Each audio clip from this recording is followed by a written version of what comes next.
Hürmetli kitap anlıqçılar, huzurunlarda 1984 namlıq romanның davamı. 2. bab. O özünün çedirinin karvididek bir yer yetivatqanlıqını sezdi. Amma bu yerden sel egizrek orun idi. O bu orunğa teğim etilgen bolup qımırlayamaydı. Xeyli güçlük nur onun yüzüge düşüvatqanda qılatdı. O'Brien onun yanında eğişip tikilip qarab turatdı. Onun yan bir tarafida şepris tutuvaqan aq xalatlıq bir adam turatdı. Onun ko'zi ichilib bo'lgandan keyinmi u atrofidagi narsalarni aran ilg'i qildi. Uningda bu yerga to'limi cho'nqur bir suv osti dunyosidan o'zib kelib qolgandek bir tuyg'u bor edi. U o'zining u yerda qanchalik turganligini bilmaydi. Ular uni qo'liga olgandan buyon u yo qorong'ulikni yo kunduzni ko'rib boqmagan edi. Uningdan boshqa uning xotiralari uzuk edi. Ba'zida u as-hushini tepib qoladi. Ammo u bir xil uyqudagi uyg'oqlikqa o'xshaydi. U yana birdilla uzilib qoladi. Yana uzoq vaqtlardan keyin asliga kelib qoladi. Oradagi shu vaqtning necha kun, necha oy yoki necha sekund ekanligini aniq bilish mumkin emas edi. Belgiga tunji kaltakni yegandan boshlab qabahatlik tushish boshlangan edi. Keyin u bularning ishning texi endi boshlanishi ekanligini bildi. Hamma mahbus cho'qim boshdan kechiradigan savol so'roq boshlandi. Jinoyatning doirasi bakli keng bo'lib, josuslik, buzg'unchilikqa o'xshash jinoyatlarning hammasi cho'qim topshirilishi kerak edi. Topshirish normal tartib. Ammo qiynaqmi yana ijro qilinaveradi. U o'zining qanchalik tayoq yeganini, urushning qanchalik uzun davomlashganligini eslayamaydi. Odatda 5-6 qora kiyimlik bir qancha odam bir vaqt paydo bo'ladi. Ba'zida musht tegadi, ba'zida kaltak, ba'zida to'mir, yana ba'zida o'tikmi bekor qilmaydi. Ba'zida polda xuddi urg'i qolgan hayvondek yumulinib ketadi. Tayoqdan qancha qo'shgan siri shuncha yetdi. Bel qo'rg'ilari qo'rsoq, poqalchoq, dos sumak, jon yerlarining saq yeri qolmadi. Ba'zida shuncha qattiq, uzun qiynoq tayoqlar dastidan o'zini hushidan ketishga shuncha zo'rlab baqsimi foydasi bo'lmaydi.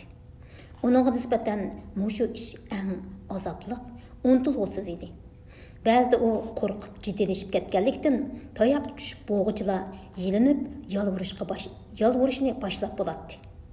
Bir musht tegib, yana qayta tushib bo'g'icha bo'lgan shuncha qisqa oraliqda uning eg'izidan u qilmagan, hatto o'ylab boqmagan nurg'un jinoyatlar to'kilib bo'ladi.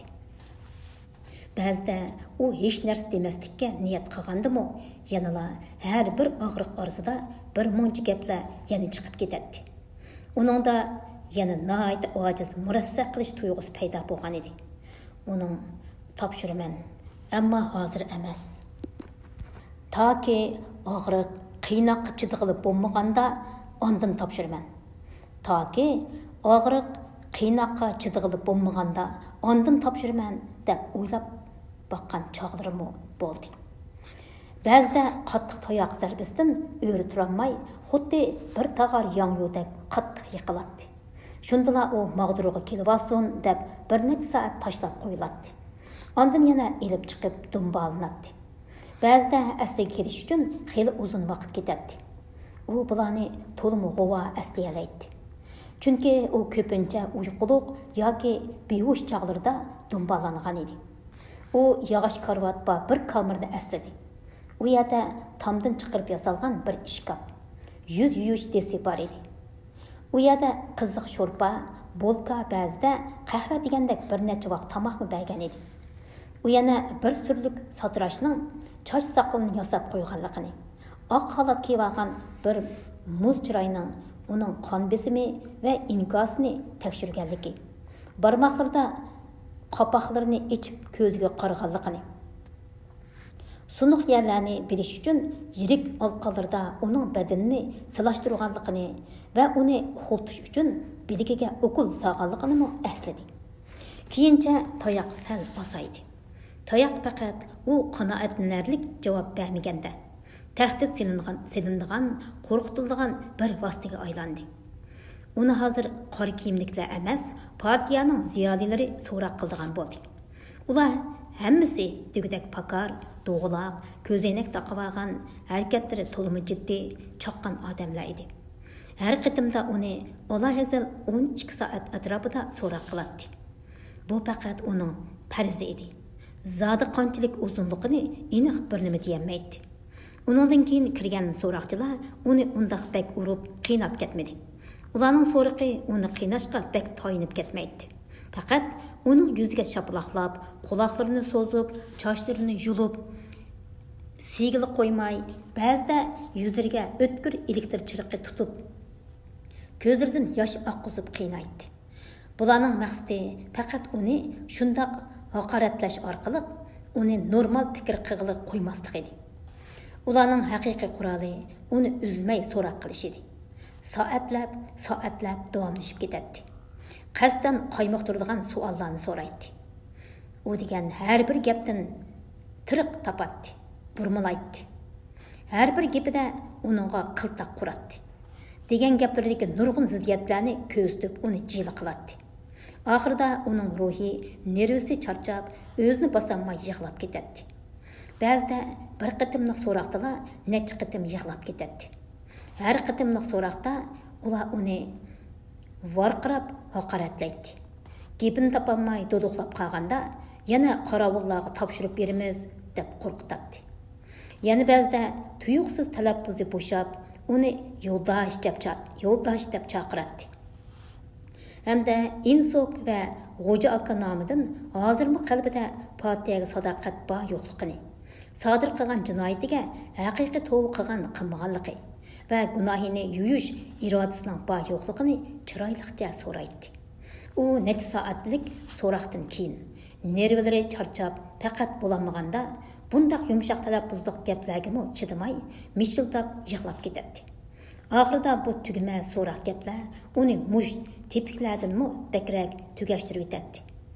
U oxiri nima talab qilsa shuni qiladigan, so'zlaydigan ig'iz, imzo qo'yadigan bir barmoqqa aylanib qoldi. Uning butun g'ami ularga nima lozimligini bilish va qiyin qisdoq boshlanib bo'g'icha darhol uni topshirish edi. U muhim partiya rahbarlariga suiqasd qilmoqchi bo'lganligini, tashviqot varaqi tarqatganligini, jamoat fondini ishiltib olganligini, harbiy maxfiyatlikni sotganligini, har xil buzg'unchilik qilganligini iqror qildi. U yana 1968 yillardan boshlabla o'zining Sharqiy Osiyoning josusi ekanligini iqror qildi. Dinga ishonganligini, kapitalizmga havas qilganligini, jinsiy benormal ekanligini topshirdi. O'zi va so'roqchilarning o'zimi uning ayolining texi hayotligini uqsimi, u o'zining ayolini o'ldirganligini iqror qildi. U yana necha yillardan buyon Goldstein bilan xususiy aloqa bo'lib kelganligini, o'zining bir yer osti tashkilotining a'zosi ekanligini, o'zi biladigan hamma odamning degudak bu tashkilotning a'zosi ekanligini topshirdi. Hamma narsani iqror qilish, hamma odamni so'rab kirish osonroq yo'l edi. Ma'lum nuqtadan bu rost edi. U azaldan partiyaning dushmani edi. Partiyaning nazarida ideya bilan harakatning farqi yo'q edi. Yana boshqa xotirlar bor edi. Bu xotirlar uning yengida, xuddi atrofi qorong'u, poch rasmlardek uzuk ayon bo'ladi. U qorong'u yoki yorug'likni bilgili bo'lmaydigan bir kamerada turgan edi. Chunki u faqat uningga qarab turgan bir jup ko'zni ko'rgan edi. Qo'liga yiqinlar bir yerda nimadir bir uskuna istirilkalarning bir xil ritmda chikildab mengayotgan ovozi angladi. U ko'z yo'g'nab, texmi paqirab ketdi. Tuyuqsiz u o'tirgan yerdan laylab turdi va shu ko'zga shung'ibla kirib ketdi. U atrofiga butunlay peribor o'lchig'ichlar o'rnatilgan kuchli chiroq nuri ostidagi bir o'rindiqqa bog'lab qo'yilgan edi. Sirtdan taraqlagan o'tik ovoz anglandi. Eshik jaranglab ichildi. Sham yuzlik Ofisser 2 qaravul bilan kirdi. 101 nomerlik uyga, dedi u ofisser. Oq kiyimlik odam kayniga burilmadi. Winstonga mo qarmadi. U faqat o'lchig'ishga qaravotdi. U kengligi 1 kilometrcha keladigan oltindek nurlar bilan yo'rtilgan bir yo'g'on koridorning ishiga kirib qoldi. Atrofdan o'zining nihoyat yuqori ovozda kulayotgan, to'layotgan, ixro qilayotgan ovoz anglayotdi. U hammani ixro qilayotdi. Hatto u qiyin qistoqqa bardoshlik berib, demagan ishlarni ixro qilayotdi. U o'zining butun tarixini olliburun 5 qo'ldak bilib bo'lgan bir tomoshabinga so'zlab beryotdi. Uning bilan qarovullar, oq kiyimlik odam, O'Brien, Julia, Charrington qatorliqlar bor edi. Ular hammasi koridorda o'ylanayotdi, kulishayotdi.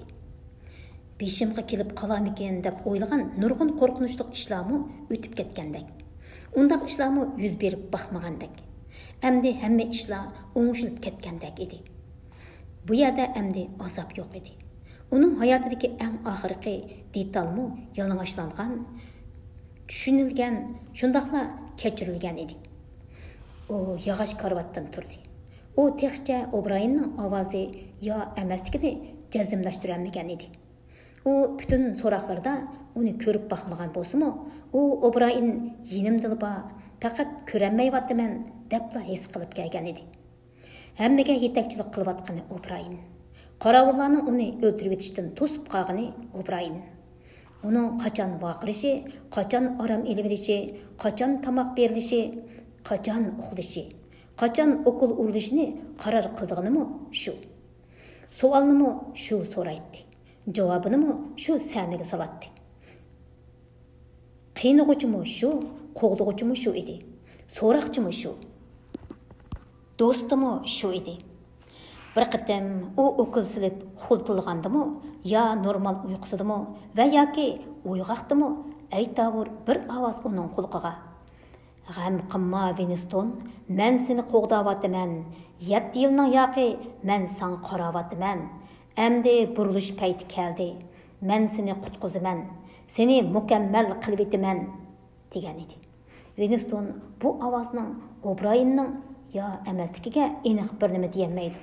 Ammo 7 yil burun qorong'ulik yo'q bir yerda ko'rishimiz degan gapni qilgan ovoz dal mush edi.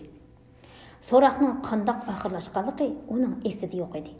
Boshda uning kalasida bir qorong'ulikli bor edi. Ondan keyin hozirgi kameraga yoki uyga ep kelindi. Әмділәттін u atrofini sal-pal farq etishga boshladi. U karvatda o'ng isig'ida yotadi. Qimir qilinmaydi. Badanining muhim bo'laklari ching bog'lab etilgan. Hatto beshining kaynimi midirlamas qilib etilgan edi. O'Brien uningga o'tkir, ammo qorong'uliq bir nazarda qarab turadi. Tövendan qaraganda O'Brienning yuz terisi yiriklashib ketgandek, o'zi qerib ketganda ko'rinadi. Ko'zning ostimi xaltilishib ketgan, burundan mangzigacha siziq-siziq qo'riqlar tortilib ketgan edi. U Winstonning o'ylagandan qeri edi. Balkim u 48 yoki 50 yosh bo'lishi mumkin. Uning qo'lining ostida bir kontrol taxtasi bor edi. Ustida bir tutqish bor edi. Ustida sonlar mengib turadi. Men sana agar biz ko'rishib qolsak, mush yerda ko'rishimiz degandim, dedi O'Brien. Shundoq, dedi Winston. O'Brienning hech nima demasdan qo'lini ozroq midiriltishi bilan tangla Winstonning badaniga bir chidog'siz og'riq tarqaldi. U bakla tasvirligisiz og'riq edi. Chunki u og'riqning qayerdan paydo bo'lganini bilmaydi. Ammo badanda ajallik o'zgarish bo'layotgandek sezdi. U bu o'zgarish hozir naq yuz beryaptimi yoki to'xta paydo qilinganmi, uni bilmaydi. Ammo uning badani to'lg'ishib, shakli o'zgarib ketdi. Bo'g'imlari ajrab ketishga boshladi. Og'riq azobidan cheksidan tar qo'yilib ketgan bo'lsa-mu, u hammadan bak umurtqisining qarasida sunib ketishidan qo'rqib ketdi. U tishini mahkam tishlab olgan. Amal ba midirlab ketmaslik uchun burnida nafas elayotgan edi. Qo'rqib ketding. dedi O'Brien. Onun çırayıga qarab, bir neçe minutdan keyin birer yerim sunup ketermikin dep qaldım. Aqcan hammidim bek umurtqаңdan ansiravatsan. Sen şu tapda umurtqаңның qarasıdı sunup, yolunlarыңның iqib chiqib ketishini tasavvur qilvatsan. Shundaqmi, Winston? Winston javob bermedi. O'Brien konturluğuşning ustidagi tutqishni sal kayniga yondirdi. Og'riqmi shappatla kayniga yondi. Bu 40, dedi O'Brien. Qara, buningdagi son 100gacha bor. Parang jarayonida men qachon xohlasam og'riqni qanchalik darajaga ko'taralaydiganligimni unutib qolmasligingni umid qilaman. Navoda yolg'on aytsang, gap o'ynatsang yoki odatdagi normal aqliy saviyangdan tushib ketsang, hozirgi og'riqni unutib qolma. Tushundingmi? O'Brien sal bo'shidi. Sal yumshidi. Ko'zoynigini qayta o'ngshab, oldi kayniga 2 qadam mandi. Ovozimi ko'p sipoylashdi. Uning yurish-turish, gap so'zlari jazolamoqchi bo'lgan odamnikiga emas, tushundirmoqchi, qoyil qilmoqchi bo'lgan bir doktorning, bir o'qituvchining, hatto bir popnikiga o'xshab qoldi. Sana ko'ngil bo'lyapman, Winston, dedi O'Brien. Chunki sen arziysan. Sen o'zingdagi masalaning nimaligini bilasan. Sen buni bilgili necha yillar bo'ldi. Gerçi bilmas bo'lib olishga jiq tirishgan bo'lsangmi. Sening zehning normal emas. Xotirangni joyida degil bo'lmaydi. Sen haqiqiy bo'lgan voqealarni esingda tutolmaysan. Aksicha faqat bo'p baxmagan ishlarni bo'lgan deb o'zingni moshunda qoyil qilib kelgan. Ta'linga buni helimi davolig'ili bo'ladi. Sen o'zingni davolab baxmading. Chunki sen shundoq qilishni xohlamading. Tanlamading. Sen faqat bir irodaga kirishga kichikgina tirishchanlik ko'rsatmading. Hatto hozirmi sen shundoq bir kasalga mubtaloki, hali ham u kasalni bir go'zallik deb qaraysan. Qani, bir misol elib baqaylik. Hozirning o'zida Okeaniya qaysi davlat bilan urush qilyotidi? Men qo'lga ilinganda Sharqiy Osiyo bilan urushda edi. Yaxshi, Sharqiy Osiyo. Okeaniya azaldan Sharqiy Osiyo bilan urushda. Shundaqmi? Winston ichiga bir tindi. U og'izni ichib gap qilishga bir tamchilib gap qilmadi. U ko'zni kontrolg'ushdan uzanmay qoldi. Rast gap qil, Winston, rast gap. Manga esingda qolganini debbe. Esimda qilishcha, men qo'lga ilinishdan bir necha hafta burungacha biz Sharqiy Osiyo bilan urushda emasdik. Aksicha, uning bilan ittifoqdosh edik. Yevro Osiyo bilan urush qilyotdik. Bu urush 4 yil davom qilgan edi. Uningdan burun O'Brien qo'li bilan ishora qilib uni to'xtatdi. Yana bir misol, dedi u. Bir necha yil burun senda ig'ir bir xato tuyg'u bor edi. Sen Jones, Aronson, Rutherford qatorliq 3 odam masalalarini to'liq topshirgandan keyin buzg'unchilik, sotqinlik jinoyati bilan ayblangan 3 aylanni ular u jinoyatlarni sodir qilmagan, menda ularning jinoyatchi emasligini isbotlaydigan Po'latdek yozma paket bor deb qaragan edim. Senda o'zing tasavvuringni paydo qilib olgan bir parcha rasm bor edi. Sen uni rostla qo'limda bor deb ishonatding. U rasmmi yoki boshqa bir nimami? Ish qilib shundaqroq bir narsa edi. O'Brienning barmoqlari orasida bir parcha gazet partisi paydo bo'ldi. U Winstonning ko'zining quyrug'ida 5 sekundcha turdi. U bir parcha foto surat edi. Aniq shundaq edi. U dal o'zi 11 yil burun qo'lga tushirib qolgan va darhol yo'q qilib etilgan Jones, Aronson, Rosserfordlarning Nyu-Yorkdagi partiya sho'basida tushgan foto suratining yana bir nusxasi edi. U rasm faqat uning ko'z oldida bir necha sekundlar turgan va darhol yo'q qilingan edi. Ishqilib, Winstonning u suratni ko'rganligida shak yo'q edi. U to'liq qiynalib yurib, badanining ustungi qismini ozroq midirlatmoqchi bo'ldi. Ammo badanni u yoq bu yoqqa biror santimetr midirlatish mumkin emas edi. Hatto u shu daqiqada kontrollig'ishni unutib qoldi. U shu topda faqat shu rasmni yana qo'liga bir ilib, qayta bir qarab beqishnilar o'ylayotdi. Bakanda to'lab ketdi u. Yo'q, dedi O'Brien. O'Brien uyning yana bir tarafiga mandi. U yerda bir xotira to'shigi bor edi. O'Brien suratni shu yerga tashlab etdi. Surat issiq havo iqimida birdamdala peshga tushib kulga aylandi. O'Brien burilib qaytib keldi. Kul endi yana to'nug'isiz kul bo'lib ketdi. U endi mavjud emas. U azaldan mavjud bo'lib baxmagan. Ammo u mavjud. U aslarda, xotirlarda mavjud. Mening esimda bor. Sizningmi esingizda bor? Mening esimda yo'q, dedi O'Brien. Winstonning yuragi birdalla toshning orasida qolgandek bo'ldi. Mana bu qo'sh tafakkur edi. U o'zini cheksiz g'ayib his qildi. Agar u O'Brienning yolg'on aytayotganligini jazmlashtira olgan bo'lsa, bu masala emas edi. Ammo O'Brienning bu suratni haqiqatan unutib ketgan bo'lishi tamoman mumkin edi. Agar undaq bo'lgan bo'lsa, O'Brien cho'qim bu suratning esida borligini inkor qilganligini unutib ketgan. Unutib ketgan bo'ladi. Kim buni mundaqli bir oddiy o'yin deb jazmlashtira oladi? Balkim mengadagi hiliqi malmonlik haqiqatanmi yuz berishi mumkin edi. Dal mushu o'y Winstonni mag'lub qildi. O'Brien uningga o'ychan bir nazarda qaradi.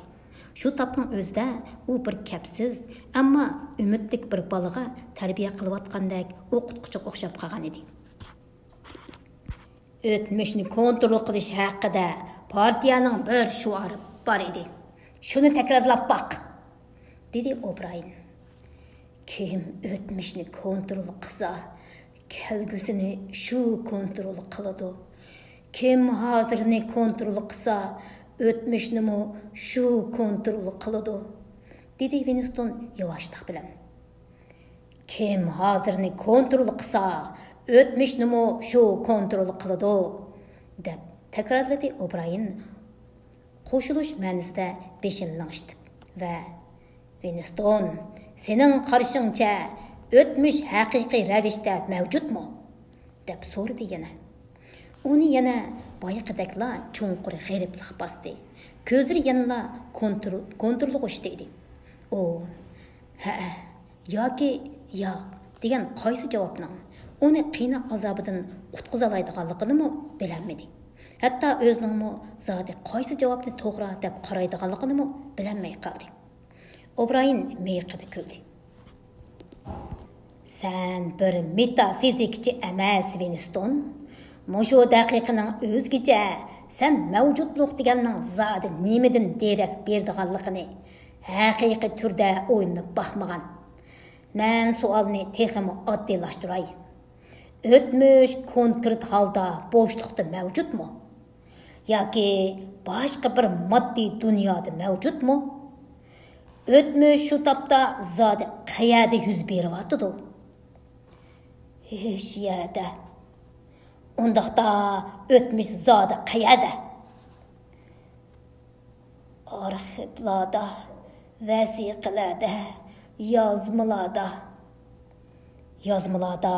ya'ni-chu insonlarning ingida, xotirasida. Xotirasida? Yaxshi, partiyamiz barliq yozma hujjatlarni kontrol qiladi. Demak, insonlarning xotirasini kontrol qiladi. Demak, o'tmishni kontrol qiladi degan gap undaq emasmi? Ammo kishilarni vaqa hodislarni esida tutilishdan qandoq to'sib bo'la olaysizlar? deb vaqirdi Winston kontrolluqishni unutib qilib. Bularni tabiiyla esida tutib oladi. Bunda qilmaslikqa ularmı amal qılanmaydı. Siz qandaqmı insanlarning xotirasini kontrol qila olaysız? Texi meninkini kontrol qılanmagan tursangiz. O'Brienning alpozi o'zgardi. U qo'lini kontrolga qo'ydi. Dal aksicha, sen texi uni kontrol qilolmading. Seni bu yerga dal shu narsa akeldi. Sen dal o'zingni bilmagashga, intizomsiz bo'lg'ashqa mush yerga kelib qolding. Aslida sen bu yerga bundaq aqlning badalini to'lab yurmayding. Sen bir sarang bo'lishni, ozsonliq bo'lishni tanlading. Faqat intizomchan minglarla reallikni ko'ra oladi. Winston, sen reallikni obyektiv bir tashqi mavjudiyat, o'zi xohlagan ravishda mustaqil mavjud bo'lib turdi deb qaraysan. Ham yana reallikning mohiyati o'zligidan ma'lum deb qaraysan. Sen o'zingni ma'lum bir narsani ko'ryapman degan yolg'on tuyg'uga ishondirguningda, sen boshqalarni men ko'rgan narsani ko'ryapti deb o'ylaysan. Reallik degan insonlarning engida mavjud. U hargizmi ongdan tashqari mavjudlik emas. U faqat insonlarning engida mavjud. Albatta, yakka shaxslarning engida emas. Yakka ong to'liq xatolashidi. Shundaqla g'amini yo'qolib ketadigan narsalardan emas. Faqat partiyaning engida mavjud. Partiyaning engi kollektiv ong. Shundaqla yo'qolmas, ölməz anıdır. Partiya haqiqat deb qaragan har qandaq narsa haqiqatdir. Partiyaning ko'zdan qaramay turib, reallikni, haqiqatni ko'rish mumkin emas. Bu sen qayta bilib olishing zarur bir bilim, Winston. Bu insondan o'zini to'liq bitjit qilishni talab qiladi. Kuchlik iroda talab qiladi.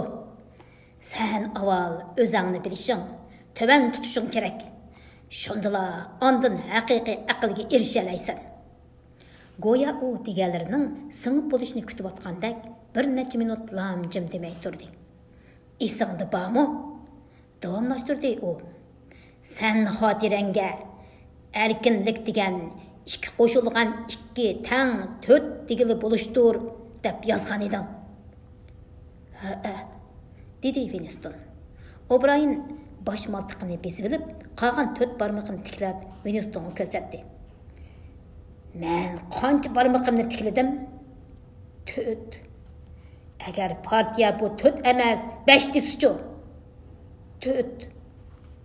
Onun so'zi tugishigila qattiq og'riq boshlandi. Kontrolg'ishning istilkisi 45 ga ko'tarildi. Winstonning butun badanidan ter quyilib ketdi. Öpkisiga hava itilib kirib, bir xil chidog'siz og'riq paydo qildi-da, tishi jaqildab ketdi. O'Brien uningga qarab turadi.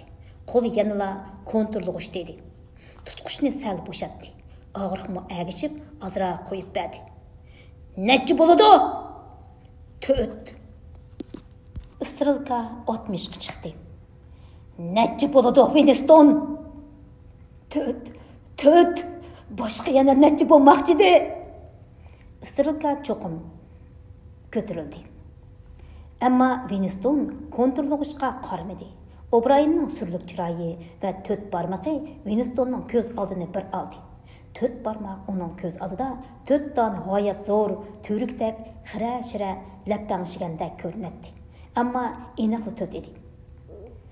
Nechi barmoq, Winston? 4. To'xtat, uni to'xtat. Nimandaq to'xtatmaysan? 4. Nechi bo'ladi, Winston? 5. Yo'q. Endi foydasi yo'q. Yolg'on aytyapsan. Sen yanala 4 bo'ladi deb o'ylayapsan. Nechi bo'ladi zodi? 4. Ish qilib sen nima desan shu ovni to'xtatsanglar Ağını to'xtatsanlar bo'ldi. Xo'sh bo'lay. Tuyuqsiz u O'Brayinning mo'risiga qo'yib olgan qo'liga tayinib o'tirmoqchi bo'ldi. U bir necha sekund hushidan ketgandek qiladi. Uni bog'lab qo'ygan narsa bo'shab ketgan edi.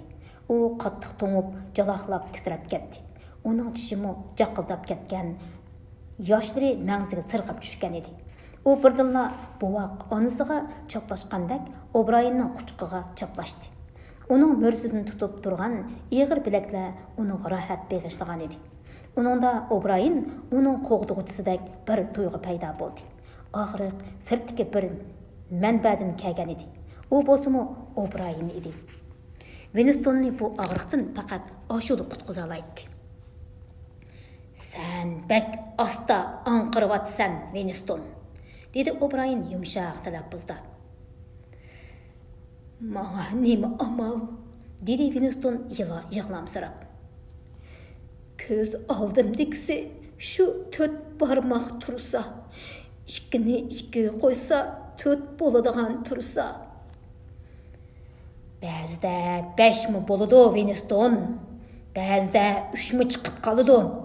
Ba'zida hatto bularning hammasi to'g'ri bo'lib qoladi. Bakrak tirishing kerak, Winston. Aqlliq bo'lish oson ish emas. U Winstonni karvatga yotqizib qo'ydi. Uning qo'rg'isi qaytadan kirishib ketdi. Ammo og'riq xilla qo'yib berdi. Boyamqi titraklarmi yo'qoldi. Faqat sovuq va zaiflikni his qiladi. O'Brayin yinidagi boyning yoqi mit qilmay turgan oq kiyimli kishiga beshida ishora qildi. U odam engishib Winstonning ko'zlariga qaradi. Tomir so'qishini tekshirdi. Yurak so'qishini tanishdi. Ondan u bu yerini tutib baxtdi va O'Brayinga qarab beshini naqshitdi. Davomliq, dedi O'Brayin. Og'riq yana Winstonning badaniga tarqaldi. Istirilka cho'qim 70 yoki 75 ni ko'rsatdi. Bu qatim u ko'zini yumib oldi. U barmoqlarning yanila shu yerdaligini, ammo to'ttikini biladi. Hozir uning asiyati faqat mushu og'riq oxirlashgacha hayot turvilishli edi. U o'zining vaqiravatgan yo vaqirmayotganligini bilish uchun sal to'xtab diqqat qilib baxtdi. Og'riq yana bo'sh edi. U ko'zini ochdi. O'Brayin tutqushni yondirdi.